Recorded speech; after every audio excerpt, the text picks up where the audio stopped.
So in the first video, I gave you an exercise to sharpen your lateral thinking, and I also gave you a challenge, which was to chunk up from metaphors. So I gave you 3 metaphors in total. In the previous video, I've given you one, and there's 2 more to come in this video. And the challenge, if you remember, is to chunk up, which means to come up, in this case, with an abstract description which fits all 3 metaphors. So let's begin. Now notice this mountain in the background with the rock on it, or the boulder. Notice how it's close to the edge. It's almost like it might fall off there. Okay, and that's in Cole's savage state, in his hunter-gatherer state. Now let's go check out his second state. Notice the same mountain again, same rock, but slightly further from the edge. That's in his balanced state, so his pastoral state, where the people are in harmony, they live in harmony with the environment, this sort of thing. Same mountain again in the third state, but now it's once again closer to the edge.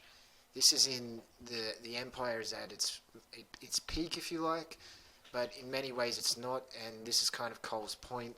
I mean, look at all these people here. Look where their attention is. It's on this figure over here, and this figure, interestingly, is shaped a bit like the mountain, because he doesn't have to have that shape, remember, but he does. And it seems to me that Cole's somewhat implying that this is a very egotistical world, this is a very egotistical culture. You know, they've grown up out of the Arcadian state, the pastoral state, and they've now grown into this strong culture, but in doing so, they are no longer living in harmony with the world around them. They see themselves as defining the world around them, if you like. And interestingly, if this figure even could look back, this monarch figure, his view would be blocked by this statue, and we might interpret that as a sort of a mirror, an egotistical mirror. I mean, I'm just throwing that out there. I'm not 100% sure if that was Cole's intention, but it seems a little coincidental to me. I think there's something about that. Now, if we go to the fourth state, this is where it gets really interesting. This Borghese warrior, this big statue in the background. Notice he's facing opposite the background. So we can see that because he's parallel to it. Okay, he's standing opposite. Now, notice the direction of force in his stance. Okay, and also the direction of force coming from the flames. They're going down here, and they're almost like they're hitting the mountain kind of thing. So we have this sense of force going in this direction, if you like. And what is so special about the background? Well, look at the shape of the mountain, and look at the shape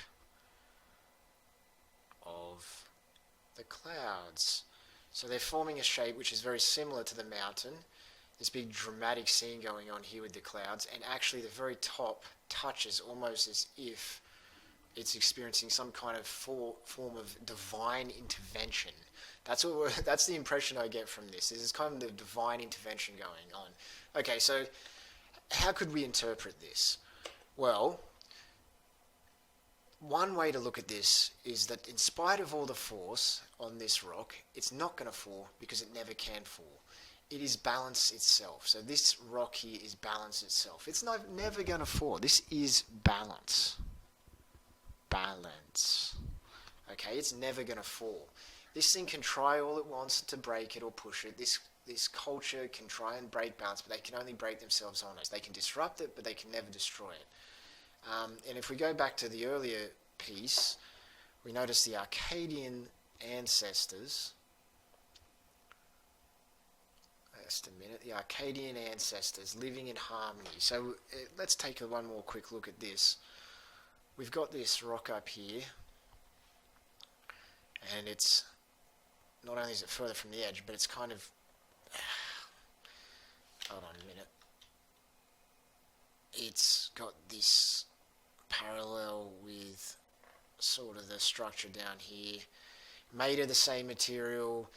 You know, the function of this structure is to balance rocks almost. I mean, there is definitely a rapport between those two structures, between the structure and the sort of balance, the metaphor for balance, right? Okay, the structure is balancing things. You know what I mean? And of course, in this one, um, we've just got this structure blocking the view, and it's kind of off to the side, and it's all been built on by housing and so on. I mean, there's nothing about balance here. Um, and and then by the time we get to the fourth, I get the sense they've gone too far, and it's too late. And this whole area down here is crumbling, so they're trying desperately to stop themselves from falling. That's not going to happen. This structure, which they believed was strong and which they had so much confidence in, is actually just very weak and brittle, and they just couldn't see it because they weren't looking in the right place. And then we've got this person down here seemingly pleading with the statue, but the statue has no head. The head's down here broken in two, so it has no head, therefore no ears with which to hear, no eyes with which to see. And basically, this culture's going down. There's nothing it can do. It's hopeless. It's done for. If it could have done something, it should have done it before it became too egotistical. I think that's the implication. It should have been living in harmony with principle like its pastoral ancestors, instead of becoming egotistical as they do. And of course, the natural consequence of all this is the rock will never fall, or at least that's my interpretation, and it doesn't, and you know, the vegetation is going to come and regrow, and this is all going to go anyway. Alright, that's all done for. Eventually, even that will be gone. And this is a great song. If you haven't heard it before, or if you haven't listened to it, or given it much of a chance, I recommend doing so. It's a great song. Now, in the first verse, there's a character, our protagonist, he's driving along, he's going along a dark desert highway, and as he goes along, he finds this place called the Hotel California, and he decides to pull over and stop for the night. Because he's tired, he decides to stop for the night. So this is for verse 1. Verse 1. So he's going to go into the Hotel California, and he looks in and he thinks to himself, this could be heaven or this could be hell, but he decides he's going to go in anyway. Very clever of him. Okay, part 2, or verse 2. He goes into the hotel and he goes into a courtyard. Well, it's set in a courtyard anyway. This is a courtyard, and notice that as a courtyard, it's a semi-open space. Well, that's at least the way I think of it. So it's in the hotel, but it's not really indoors, is it? So in a way, it's a semi-open space. Semi-open space. And when in the first verse he was in an open space, okay? So in this first part, he's open, then he goes into a semi-open space, and he socializes, and he makes some friends, and in verse 3, he's now going to go into what I think of as the heart of the hotel. And this is the Master's Chambers. And notice that the Master's Chambers is a closed space. Closed space. Okay, so he's gone from an open space to a semi-open space to a closed space. He's also gone from being a kind of an outsider to sort of a social, a kind of a common social area, to being into what I assume he was invited into. Like, you'd have to be invited, you would have to know the people. So those are at least two things that have changed as he's gone into the hotel. He knows people more, and he's gone into more closed spaces. Okay.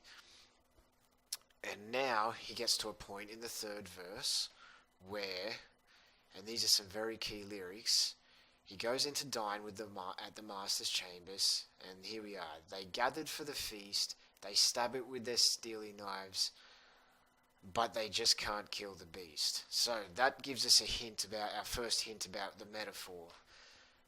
Well, maybe not the first hint, but certainly starts to give us some confirmation about what this is.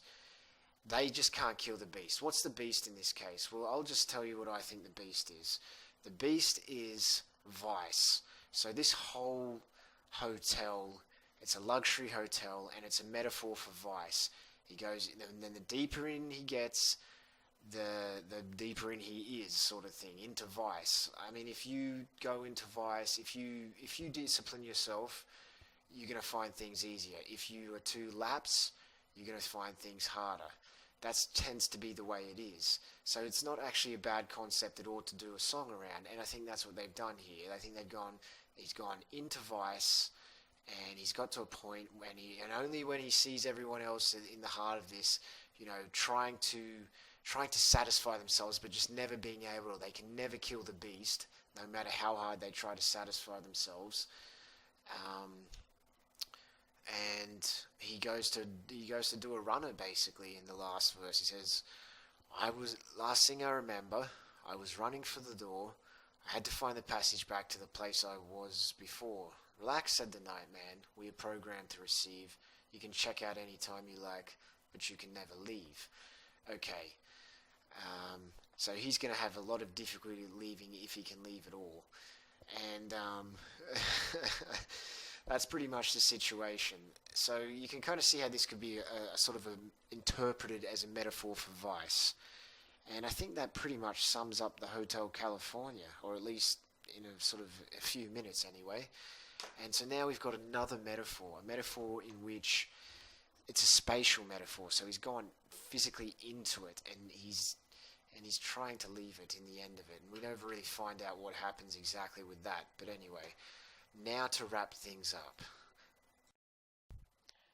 Okay, so what do all these three metaphors have in common?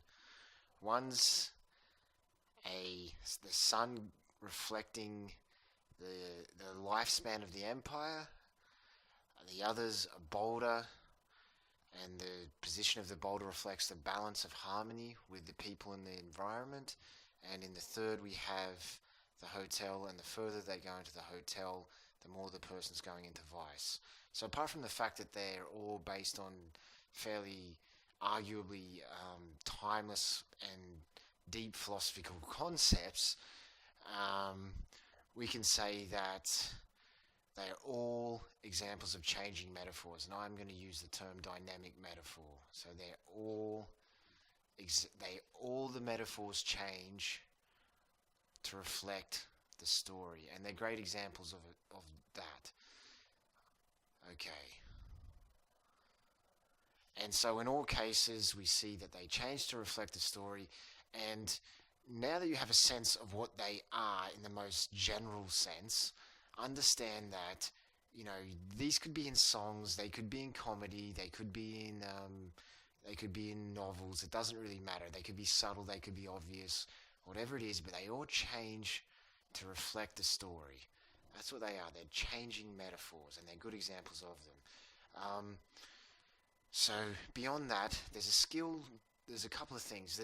There's many more patterns that I want to finish up by saying. There's many more patterns that you could detect within art, and there is a skill to integrating them. So in the next set of videos, I'm going to show you a couple of strategies to integrate a pattern that you find in art. And just like the exercise I gave you regarding lateral thinking, the strategies that I'm going to show you are widely applicable, so you don't need to be an artist in order to benefit from these, from the future strategies. So I'll see you in the next video.